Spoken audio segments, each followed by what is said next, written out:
Inaprubahan na ng LTFRB ang hiling na dagdag pasahe sa jeep ng grupong Akto. Pero ang ilang tsuper, mas gusto raw na babaan na lang ang presyo ng petrolyo.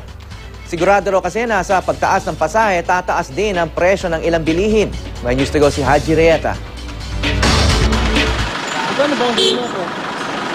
Kung may natatanging hiling si Mang Rogelio na anin mo to ng jeepney driver, ito'y dagdag pasahe.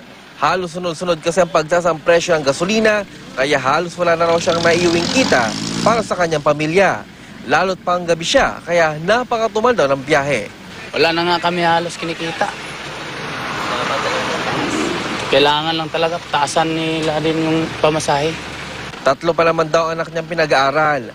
Kaya laking pasalamat ni Mang Rogelio na inaprubahan na ng LTFRB ang fair hike petition ng transfer group na Akto. Gayunman, hindi mo na sinapubliko ng LTFRB kung magkano. Pero hindi lahat ng mga tsuper pabor sa taas pasahe tulad ni Mang Rogelio. Para kay Ferdy Fermin, kung tataas ang pamasahe, pihadong magtataasan din daw ang presyo ng ibang bilihin. Para sa akin naman, okay lang na hindi magtaas eh. Kasi kaya na-apektado rin yung mga pasahero. Ilang po na 8 pesos lang na. Para sa akin, okay din.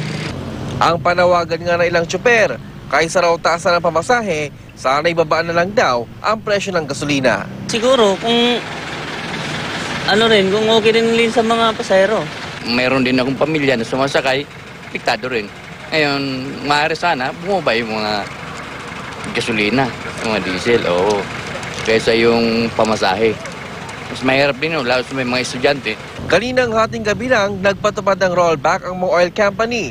75 sentimo sa kada litro ng gasolina at 50 sentimo naman sa kada litro ng diesel at kerosene. Haji Rieta, GMA News.